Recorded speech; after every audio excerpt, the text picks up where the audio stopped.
Do you find yourself searching, yearning for more, but you don't know what that more is? I'm Katherine Duncan, near-death survivor, mystic, and intuitive. Welcome to Everyday Awakening. On this podcast, I explore what it means to be alive. I help you awaken into your soul and live fully now. Through inspiring conversations, we'll dive into mindfulness, spirituality, and the transformative power of presence and living aligned with this universal energy. Together, we'll examine life's biggest questions, and I'll share practical wisdom to help you open your heart and awaken to the preciousness of being alive. Today, I'm excited to share with you my conversation with John King. Dr. John King is an author, a poet, a longtime activist, and founder of Give Them a Voice Foundation. He launched Give Them a Voice Foundation in 2015 to provide advocacy, resources, and rescue to those who have been trafficked, sexually abused, and suffering from PTSD. His poetry book, no working title, talks about his raw, lived life that is in progress. And he's a regular speaker on the topic, relentless resilience. John has a lifetime worth of wisdom, steeped resiliency, and understanding about what it means to be alive. Welcome to the show, John. Hey, how you going, love? Good to be here. Appreciate it. Great to meet you. And it was such a delight recently to meet you and our conversation and hear about your amazing soul-filled journey. Your passion, your resiliency, your openness, your zest for life was palpable and is palpable. Thank you very much. That's very nice of you. Yeah. Let's dive in. You've lived a really big life already. And I want to share your statement that you've shared. I was never a victim. I have always been an overcomer. If I can make it, so can you. So I want to just start with your path when you started on this healing journey. What did that look like for you, for everyone listening? I was sexually abused and what we would call as trafficked today by the people who raised me. And it wasn't until 2008 that I had recall of that. And that was the first time in my life I realized I'd been abused. Up until that point, it was just my childhood. I didn't have any external benchmarks for it. It was just how I was raised. I thought all people had to engage in oral sex with their caregivers. I thought that was just the normal way of things. You go to parties, you watch pornography, or engage in those sort of activities. So it wasn't until '08 when all these bits and pieces came back and they came together and they played continuously like an old 8mm in my head for about 7 years. And to be honest, sometimes they still do. And then I thought, that was the only time I ever called myself a victim. I said, I'm a victim of abuse.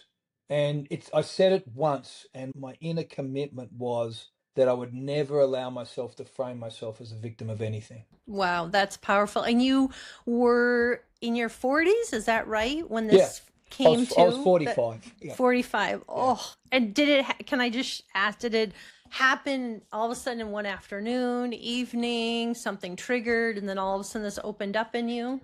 Yeah, Daffodils. When I was a kid growing up, there was a lady down the road, Mrs. Anderson, and she had these bunch of plum trees. And under these plum trees, she'd planted daffodils. And when the days were rough and the nights too long, I would walk to school. And every spring, I would wait to see those daffodils. And for me, that meant I'd survived another year. And it was a springtime here. No, it was November here on a Thursday, I think it was. And I walked outside of my riding shed. And I looked down and I thought, wow, they're beautiful daffodils.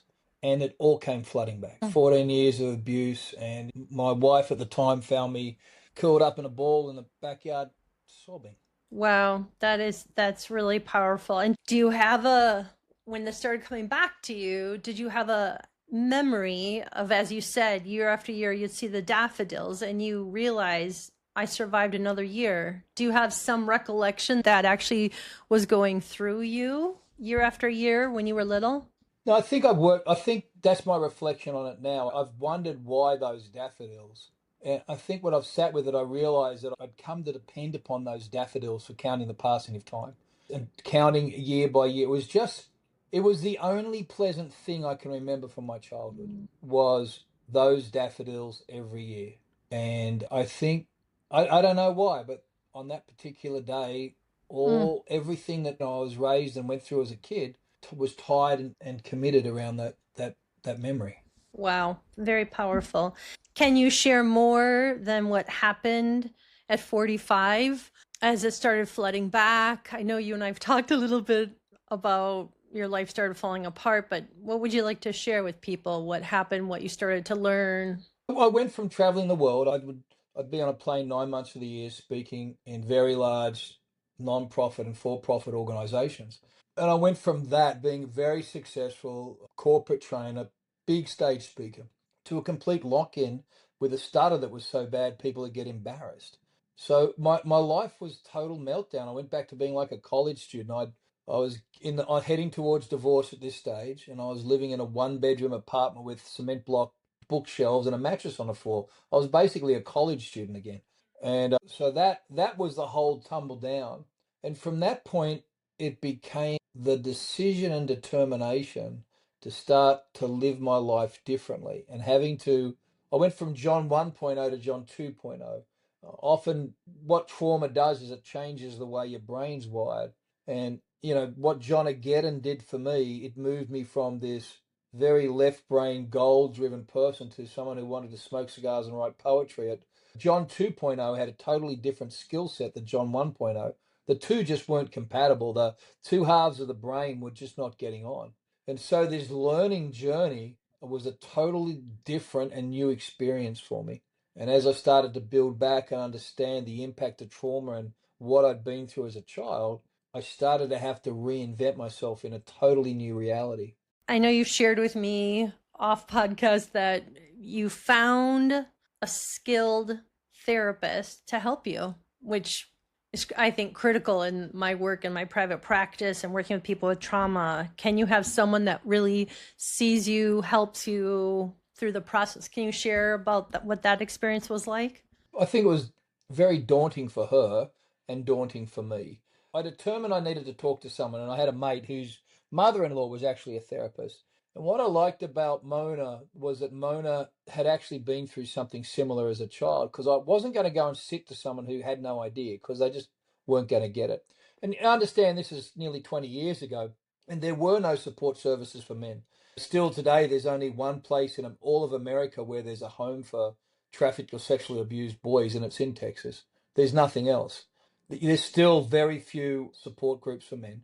We're not even comfortable having a conversation about boys and men being sexually abused, particularly when it's by women. So I went through this whole phase of having to find someone, and Mona was prepared to talk to me. She lived in South Dakota, and I was based in Texas. So I took myself off to South Dakota and had a series of conversations. She wanted to do it over a period of 6 months, and I said, I'll do it over a period of 3 weeks, love. And I want 2 a days, and I want 3 times a week. She said, impossible. I said, you don't know me. I am capable of things. I will achieve this. I said, what? I think the thing that did it for me was I told her I didn't need her to save me. I just needed someone to give me some tools. I'll do the work. I'll make it work. And I think that's the difference for some people is they become therapist dependent and they want to turn up and relive the victim story. They don't want to graduate beyond the therapist. And any good therapist is like a personal trainer. They want to see you out the door and being able to work out on your own. A therapist wants you to, there needs to be a time where it's meant you've evolved beyond my skill set to a degree. Like I brought you to the end of the skills I've got or to the end of your journey with me. Now I can hand you over or suggest something else, but I think a good therapist, that's what their outcome would be. I agree with that. And it sounds like this Mona, she really saw you, witnessed you, walked with you. I'm assuming talk therapy, but also I would guess somatic work. Was it both talk therapy and then releasing it out of your body? We did some EDMER really worked for me. That Mm-hmm. rapid eye movement stuff. Yeah, DM, I think it is. Can't remember. That EMDR. Yeah. EMDR, thank you. The other Yep. one I think is like a dance drug or something. Anyway, so that one, the one that's not the illegal one. Yeah. But so that was really helpful for me. That some of the voice stuff and some of the other stuff really didn't work, but that one, and I think it's okay to do that, to try different therapies to find the one that works for you, because that's a very important thing. So Mona was a small part of my journey. I think the person that I would attribute with the quality of seeing me would be my wife, Melissa. Nice. She was the one that in my worst times would walk towards me. She was the one who understood that this rage that was in me was not at her, but my soul was like broken pieces of glass. And when I was having to walk around the inside of me, it just hurt. And with pain comes volume, but volume was never aimed at anyone. It was volume at the world because I just ached. And Melissa was the one I'd attribute who, the power of a partner, the one who saw me, and she determined to walk with me through this journey. I lost just about everybody else in my life at that stage, but Melissa, I found Melissa along the way. Oh, Very, that's very blessed, such a blessing. very much Such a so. blessing to have her walk with you through all of it and through the pain and letting the pain out. Yeah, yeah. She, what someone else saw as trash, she saw as treasure, and that's something that it was life saving for me to have found that. And the power of a partner, I think, is not discussed enough in terms of recovery, of having an emotionally supportive environment. I think it's absolutely paramount for people to be able to recover well. Oh, I completely agree. And the whole genre of work, attachment theory, is extremely, I think, important on your healing journey. Just looking at family of origin, which, what it means. Did you have a secure attachment, anxious, avoidant, disorganized? But a secure is were you really safe, seen, soothed, secure, which not many people in my many years of practice had a secure growing up, a secure attachment. But then to find that when you're an adult, that's how we heal.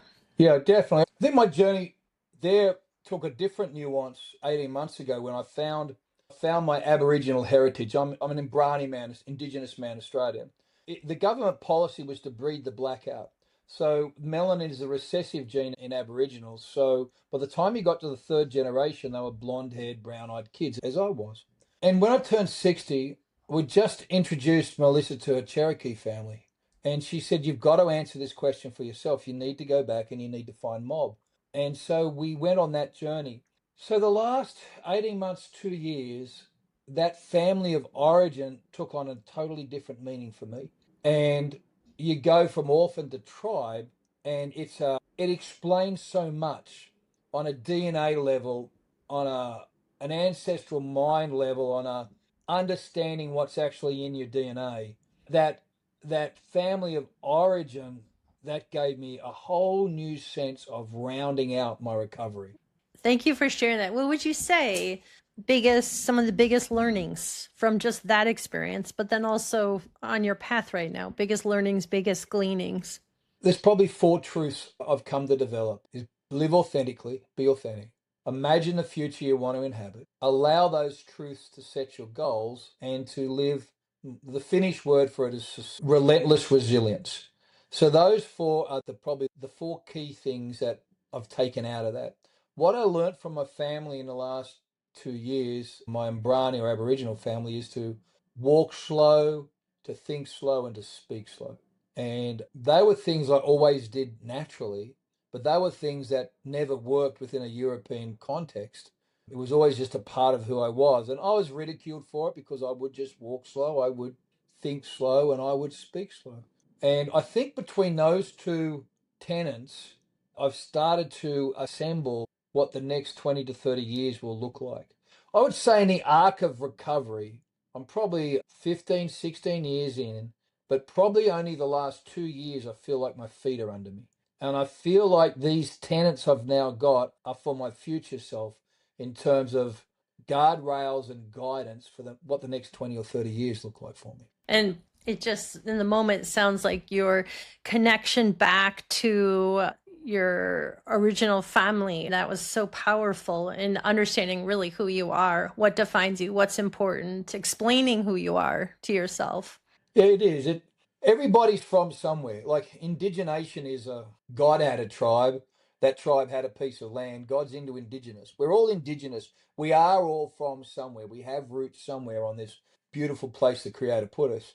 And I think is just paying homage to that and understanding that you've walked somewhere as a family before. I don't think with our learnings in from scripture or from quantum physics that we can deny things like ancestor mind and an understanding of the Abraham, Isaac, and Jacob. This is a generational thing that comes with you forward.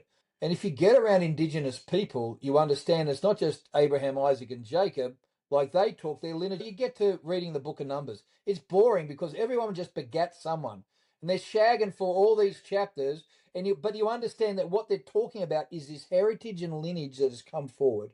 And they're all building upon as part of a greater story and a greater narrative.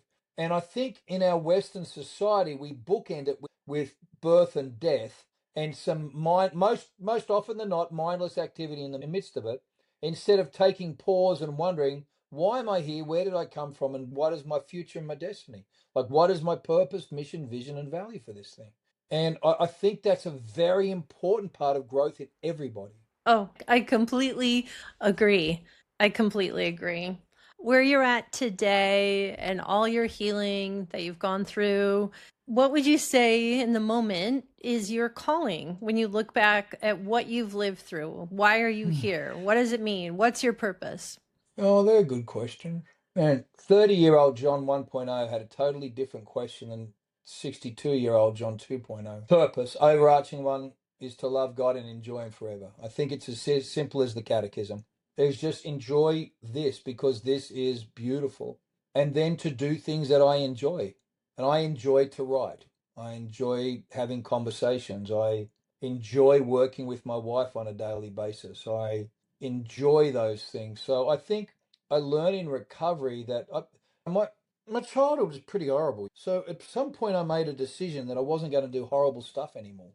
And I wanted to do things that were good for my soul. And I love to write. And I've always loved to write. And so provision for the vision, I run a couple of businesses and a non-profit, and they provide money that gives me time every week to write. And I think that's okay. So my goal accordingly for the next period is to move my career trajectory into writing full time. And we're in the process of doing that. So I think purpose is one of those things that you're allowed to discover and evolve into. I don't think it's a mission statement and a 5-year plan. I did all those and they were all BS. They never work. I don't think we know what our future's like beyond the end of our nose. We can pretend we are, but human beings have a habit of doing that, trying to outguess the creator on what that means. I know I'm supposed to have some sort of smarter answer, but I think Miles has just taught me that, yeah, it's all rubbish. I enjoyed getting up this morning. I enjoyed thinking about talking to you, and I'll enjoy going to bed and having a cuddle. So that's 3 wins for That's the day for me. That's so lovely. And what I hear with what you just said is just be here now. Enjoy the moment. Enjoy life in this, the preciousness of life right now is what I sense and feel with you in this moment. And isn't that, I think, how we're called to be in this world? And yeah, I, life I is precious. I believe so. It doesn't take away the pressure from having to make money or the obligation to turn up and meet a client's needs. That's all part of it. You can turn up and meet a client's needs while still enjoying the fact that it's a beautiful day outside, or it's about to drive 5 inches of snow where you are.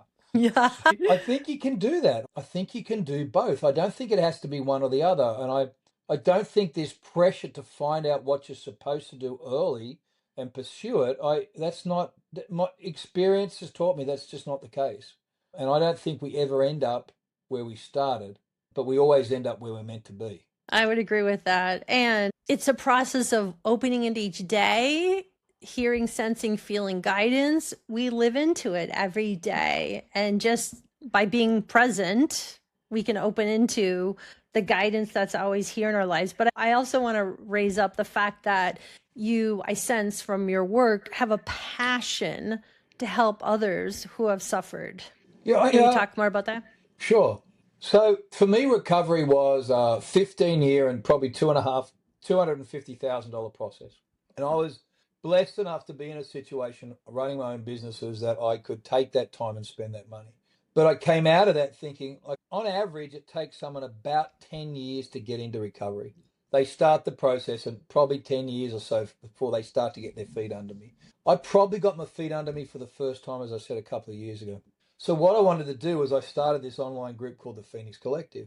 And what we've done is try and take 15 years of learning and put it in a form that it's an evergreen self-paced learning curriculum. And I really enjoy that. And part of that is we do group coaching. So I really enjoy sitting down and challenging people to ask questions around why are they self-limiting in their belief systems about being able to recover. I thoroughly enjoy that. And to facilitate the dreams of others has been a byline since I can remember. So I enjoy that process and it is rewarding.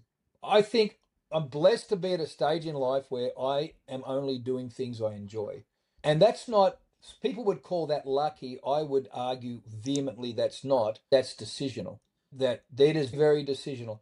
I do go to work and I do things that are business, that are part of provision for the vision. But even those things, like the business that we run, a boutique marketing business that only has five clients a year. And I only ever work with people. I tell people straight up, if they want to come, they want me to do work, I said, I need to meet you. I need to meet your spouse, your team, because if I don't like you, I'm not going to work with you. Yeah. And I've had to tell people, look, I'm not going to work That's with good. you. And they say, you mean you don't like me? I said, yeah, I don't. That's hilarious. Well, why don't you like me? I don't want to unpack that because, you're a dick and you're not going to listen. So I'm just not going to work with you. Or maybe say, not feeling a resonance or don't feel in my heart, maybe that could help you. Yeah, or... you would say Yeah. that. I'm going to say, I think you're a bit of a dick and I don't want to work Yeah. with you. My wife will tell them it doesn't resonate and our calendar's full. Yeah. Oh my gosh, you're hilarious. At the end of the day, you're giving back. And with everything you've lived through, look at this. You have so much wisdom from what you've lived through, from your healing journey. It sounds only natural that to help others going through a hard time. I think, but isn't that part of, so there's a concept amongst Mbani or in Aboriginal people of an elder, of you get to a point where you graduate because you have knowledge of your songs and your law and a responsibility to pass that on. And you become an elder within your tribe. And I was talking to someone and he said, I said, you need, the term elder came up. He said, well, don't say that. I'm not that old. I said, brother, I just want to challenge you on that. If you're not graduating into an elder, then you're stuck in middle age. And that's where we did all our learning and all our breaking. At some point, we have to turn around. And only in Western society is age seen as detrimental and useless. In every other society and culture, grey hair, grey beard, that's the signs that you have lived life and got miles, and maybe you've got something to say now. I agree with that. So really taking that to heart of being an elder, and you've lived through so much, you've been blessed to walk through it. It's almost that phrase of how walking through the fire, how it's burned you, but like you've come out on the other side, and the tremendous healing and wisdom and awareness and understanding of life. You have it, you hold it. Yeah, bronze, not burned, I suppose. It should leave a mark on you. Life should mark you, but at some point they need to move from scars of shame to medals of honor. Your past, you should wear your past visibly because it's important. Have you ever read a biography or an autobiography where it says, I went there and I did this and I was awesome, and then I went there and I was just awesome, and it's boring. I want to know about, I went here and fell down a hole and I had to fight a lion on a snowy day and I crawled out and then I had to protect a hill of beans and then I want that guy's story because I want fail, still falling forward, fail. That's the guy because I think that's more accurate and a more useful story than I'm awesome and I've got an Instagram following.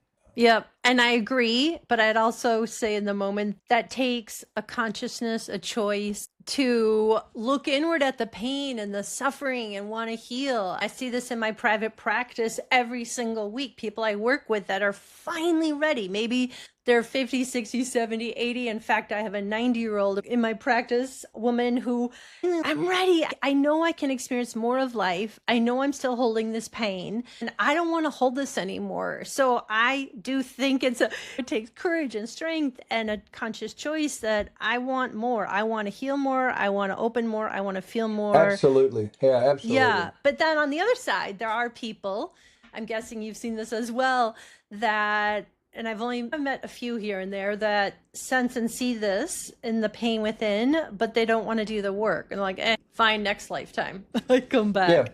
Yeah. They get into a victim narrative about it and they define themselves. Your past will either refine you or define you.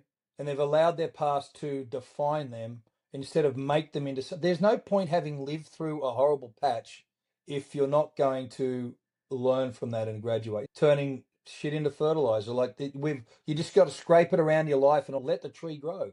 It's because you can't escape it, so it might as well be useful. And if you can't sit with it, you can't escape it. You might as well let it be useful. And I admire someone like that, the lady, 90 years old, because the journey from 0 to 90 is she was always progressing towards healing, always progressing, and she was fighting every day to come to the place of saying, I'm ready. I hope in 90 that I'm still going, I'm ready. Because whatever happens between 62 and 90, I'm pretty sure I'm going to have to deal with some stuff along the way. I want to be that chick, man. That sounds awesome. She Yeah. sounds Oh, I like a gem. agree. Amen. And she is. And all the clients I work with are like, oh, how lucky am I? It's what a blessing. And I agree with you. It's about choosing even just the basics of, can I open? Can I notice? Can I sense what I'm feeling and decide that I want to heal? And that said, yeah, it defines who we are, who we become. And like you, I feel like, wow, I still have so much to learn. I have such a visceral sense of what it means to be alive from almost dying twice. And yet it's, wow, life is so incredible. There's so much to learn. And it's just magical. It's magical to feel into it, to open into it, and keep being open and learning. Yeah. I've also got an obligation. When I got married, Melissa said she wanted 40 years. So we've just done 9. Yeah, I'm the fear of God and the fear of the missus. Like Yeah. she wants another 31. So I better get. That's so great. But isn't it interesting how going through something so horrific in your young years shape and helps open into why you're on this earth and what to learn. Same with me. I had a horrific childhood. It was horrible coming close to dying and the extreme fear and loneliness and isolation, but I would never be who I am today. Never, without having gone through that ever. And I think that's the point, Catherine. It's like people ask me, I've only ever prayed that he would turn all things for good. And they've asked me, how would you do it differently? Would you do it differently? What? And I said, no, I know I wouldn't, because I like John 2.0. I never really liked John 1.0. And the question of, can I do it over? There are none. So you have to have peace. And I think that living in that regret thing, I think that's a real debilitating thing. Regret and fear are just debilitating emotional phantoms. Yep. Yeah. And we also know now there's books on, there's a lot of research, and I do public speaking on this, but just we're energy and everything's energy and tuning into energy. And if you live in a place of these lower vibrational and fear, shame, guilt, which happens being human, but you work on it, you process it, it takes some work. But then to move through it to the higher vibrational energies, love, joy, peace, where are we? Because what we embody, what we through every day, the emotions and feelings we hold, we put out into our energy field. And that's how people experience us, how the world interacts with us, what we manifest. There's a whole research science on this. Yeah, that's great. Very true. Yeah. So love to hear more about what gives you meaning. You've already alluded to God as a source of a sense strength. Was that in any way part of your path when you were little, or that you would lean into asking for help, or did that come as an adult? No, my first spiritual encounter was when I was probably 13. I had a very vivid spiritual encounter. And I think even in my darkest times, when I was trying to run from him hard and fast, because no one could want to ever have accepted me, and I had no concept of grace and mercy, and the God that was being misrepresented often in the pulpit was not the God I read in the Bible. So I went looking for that God.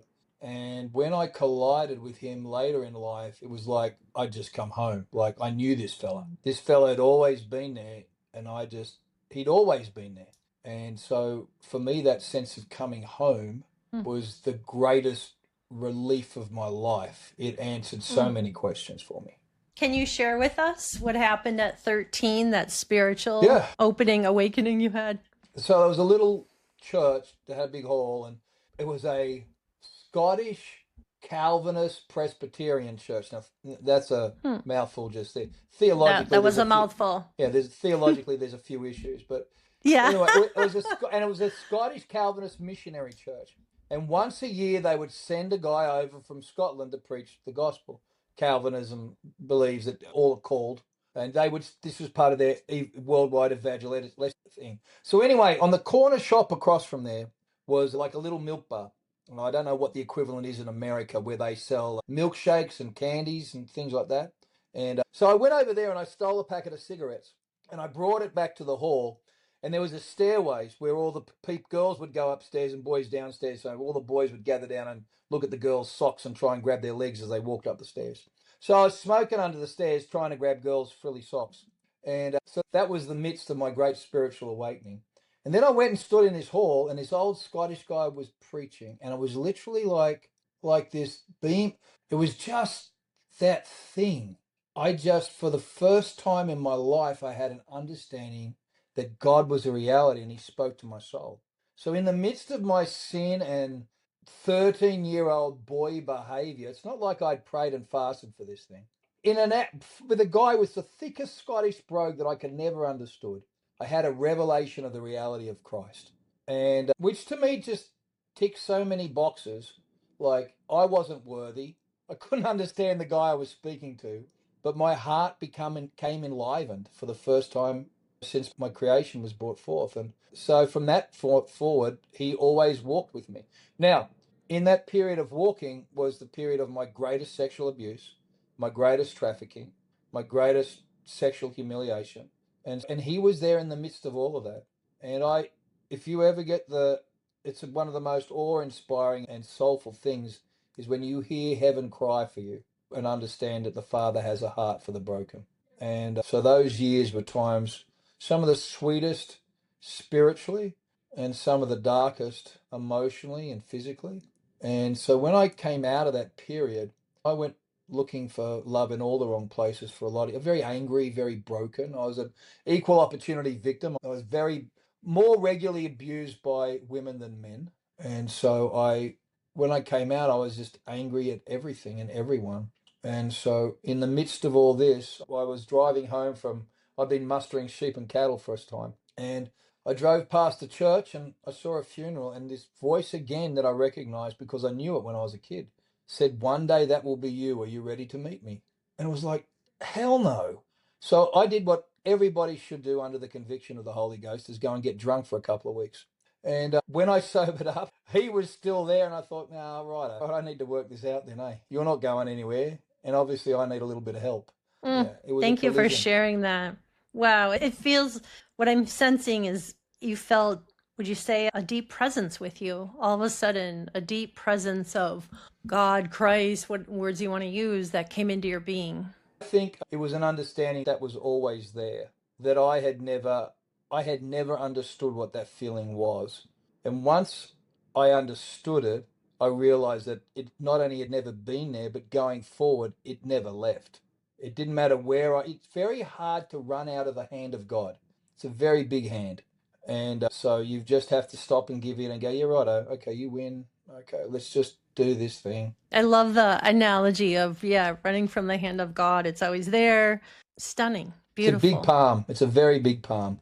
Yeah, yeah. I felt that when I was 11. Just, I felt like I was literally on a tightrope. Am I going to live? Am I going to die? And that came through me. And it was just like, oh, and to this moment, yeah, it's a gift. It's a gift and a knowing that we're not alone. Yeah, absolutely. So, for listeners right now hearing this that are feeling stuck in fear, in pain, in just tremendous anguish, maybe they're starting to look inward, any thoughts you would share in them to help them? Just don't give up. Best thing you can ever do is get up and breathe deeply, appreciate the morning, and understand this hope. Hope is very powerful. It is the foundation of all faith. You can't have faith without hope. And hope is the easiest thing to have. I hope tomorrow will be better. I hope today will go well. I hope I get an answer. We can all hope. Having faith is a little bit more tricky sometimes for people. So for people who are looking for an answer, I just try and get them to say, you just stick with hope. Just start your journey as I hope today goes well, as opposed to today's going to be an absolute crock. I hope today goes well. I hope the interview goes well. And neuroplasticity, neuroscience has now taught us that once we stop the negative, we automatically start to write the positive. So by stopping this going to be a crappy day with the I hope it's going to be a good day, if you can't master an affirmation, you can certainly say I hope. No, you can't say hope and feel miserable. It's like saying hallelujah. You can't say hope and be miserable. And so that was probably one of the very first lessons I learned. And it's the first lesson I try and teach people that I do coaching with is just let's not worry about anything else except hoping that tomorrow is better than today. And I'm just moved by that. And I love the language. And yeah, even just going back to neuroplasticity of stopping the negative worry, rumination, fear, anxiety, and working with that, naming it, feeling it. But then, like Rick Hansen would say, grow the good, marinate in the good. But yeah, naming an affirmation, using the word hope, and it's creating positive new neural pathways in our brain. We reshape our brain. Yeah. Because I think one thing I'm aware of is it's taken me 15 or 16 years to get here. And I don't want this to sound arrogant. I'm an educated person. I've been blessed with the opportunity to gain an education. So with that education either comes humility or arrogance. And I've done the arrogance. We've all been arrogant. We do that before we realize that's just a waste of time. And I don't forget what it's like not to have known these things. And I work with a lot of very intelligent people that are really comfortable with being the smartest person in the room. I'm very uncomfortable being the smartest person in any room. And I never want to give a person that sense. So when it comes down to things like neuroplasticity and quantum physics, I can hold my own with the best of them. But for most people, just understanding that it starts with hope. And if I Amen. can just give them that, one little phrase, because it took me a long time to understand the impact of my words. It took me a long time to understand how I frame my future according to them. It took me a long time to understand neuroplasticity and all that. But it always known that I could hope. And if I can help people start there, then it becomes obtainable. And that's another driver for me, the ability to be able to take very complex subjects and make it obtainable to people. That's a core driver in everything I do and everything I try and teach, be it theology, be it metaphysics, be it backyard psychology over a pipe and a whiskey. I love what you just shared and holding hope, just the word hope and the grace. And I would say a step further where I land is even just saying the words, help me, whatever that is for everyone listening right now. Is it God? Is it energy? Is it Allah, Brahma, source? Whatever that is, but just knowing we're not alone and tuning in and asking for help. Just help, be with me, guide me. Powerful. Yeah. Indeed. So I know we're getting closer to time, but is there a practice that you do every day that just centers you, grounds you, don't go a day without a practice? Yeah, wanted to ask you this question. It'll sound very complicated and it will sound incredibly spiritual, but I make a cup of coffee, I light a cigar, and I read my Bible. Coffee, Christ, and a cigar every day without failure. I go to the gym and I do a range of those other things, but the anchor for my day, now, do I do it every day? I will tell you that because we're on a podcast and I need to seem more holier than thou than all those other poor listeners. But if I get 4 out of 5 or 4 out of 7 or 1 out of 14, I'm doing okay. You know, I miss it when I don't. I can feel it when I don't. But when I do, my whole world becomes easier. And do you typically do that morning, afternoon, First evening? thing in the morning. I'll go first thing in the morning. So here's how we go. Here's a deep insight. So alarm goes off at coffee machine starts at 4:30. Alarm goes off at 5. The Turkish said that the one reason the woman can give the papers of divorce is the lack of good coffee. So coffee goes off 5 o'clock. John makes first coffee. Listen to the Bible. Wife makes second coffee. John goes to the gym. John goes to the shed. Has coffee, cigar, and Christ. That's great. Love it. Yep. Centers your whole soul, your whole being. Yeah. Especially lying there with the missus too, holding hands, having a pray. That's really important too. I think. Yeah. That's just really important. That's a very important part of the ritual. She's my wonderful. She's what a blessing. Yeah, it is. I didn't know that, be it a friendship, marriage, or sex, could be this good. And all of that is communication. And to have someone in my life like that, I understand is a treasure. And so I want to just make her coffee and keep her happy. Sounds like lovely It connection, is. flow. It is. And she taught me that because I'm a PTSD, I'm on the spectrum. I don't communicate necessarily well emotionally. And Melissa has been my greatest coach and my greatest model from those things. Yeah, I think a daily routine is so helpful and a grounding in gratitude and God. That's similar to how I start my day. I don't even get out of bed before. I'm like, thank you. Just prayers of gratitude.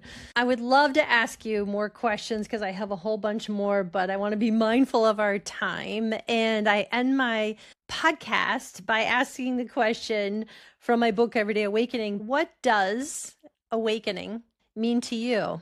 Acceptance of who I am and where I'm from. Understanding that there is no thing as past or future, but only now. And it's all like something like that. Lovely.